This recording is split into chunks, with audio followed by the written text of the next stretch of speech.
തിരുവമ്പാടി ലീഗിനുള്ളിൽ വിഭാഗീയത രൂക്ഷമാണ് എന്നുള്ള ഈ വിഷയവുമായി ബന്ധപ്പെട്ടുള്ള പുതിയ അപ്ഡേറ്റിലേക്കാണ്. കാരണം ഈ ലീഗിന്റെ 25 പ്രാദേശിക ഭാരവാഹികൾ രാജിവച്ചിട്ടുണ്ട്. വിമതരുടെ നേതൃത്വത്തിലുള്ള യോഗം ഇപ്പോഴും തുടരുകയാണ്. തിരുവമ്പാടിയിൽ കുടുംബസംഗമം നടത്തിയതിന് തിരുവമ്പാടി പഞ്ചായത്ത് വൈസ് പ്രസിഡന്റ് അബ്ദുറഹ്മാനെ സസ്പെൻഡ് ചെയ്തതിന് പിന്നാലെയാണ് അവിടെ ഈ വിഭാഗീയത രൂക്ഷമായത്.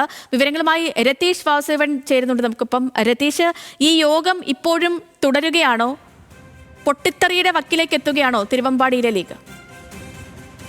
സേതുലക്ഷ്മി, അത്തരത്തിൽ തന്നെ പറയേണ്ടി വരും.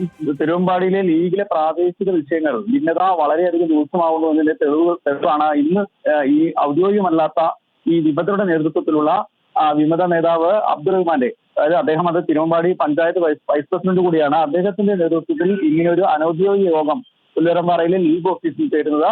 ഈ ലീഗിൽ 40ഓളം ഭാരവാഹികൾ ആളുകൾ പങ്കെടുക്കുന്നുണ്ട്. അതിൽ തന്നെ 25ഓളം പ്രാദേശിക ഭാരവാഹികൾ രാജിവെക്കുന്നതായി ബന്ധപ്പെട്ട ലിസ്റ്റുകൾ, അവരുടെ പേര് വിവരങ്ങൾ ഉൾപ്പെടെ പുറത്തു വരുന്ന സാഹചര്യമുണ്ട്.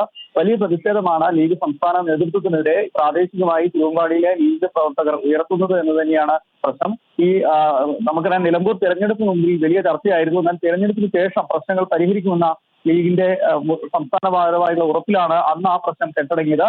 മാത്രവുമല്ല, സംസ്ഥാന നേതാക്കൾ PNA സലാം ഉൾപ്പെടെ നേരിട്ട് ഈ പ്രാദേശിക നേതാക്കളെ ശാസിക്കുന്ന തരത്തിൽ നടപടി ഉണ്ടായി. മാത്രവുമല്ല, അത് മനഃപൂർവ്വം പാർട്ടിയിൽ നിന്ന് പുറത്താക്കിയ ചിലരുടെ പ്രശ്നങ്ങൾ മാത്രമാണെന്ന് പറഞ്ഞ് തള്ളിക്കളയാണ് ഉണ്ടായത്. അതല്ല എന്ന് തെളിയിക്കുന്നതാണ് ഇപ്പോൾ തുടരുന്ന യോഗം. അനൌദ്യോഗികമായി ഭാരവാഹികൾ ഉൾപ്പെടെയുള്ളവർ, ഔദ്യോഗിക ഭാരവാഹികൾ ഉൾപ്പെടെയുള്ളവർ, വിമതർ ഉൾപ്പെടെ നേതൃത്വത്തിലാണ് ഇപ്പോൾ യോഗം നടക്കുന്നത്.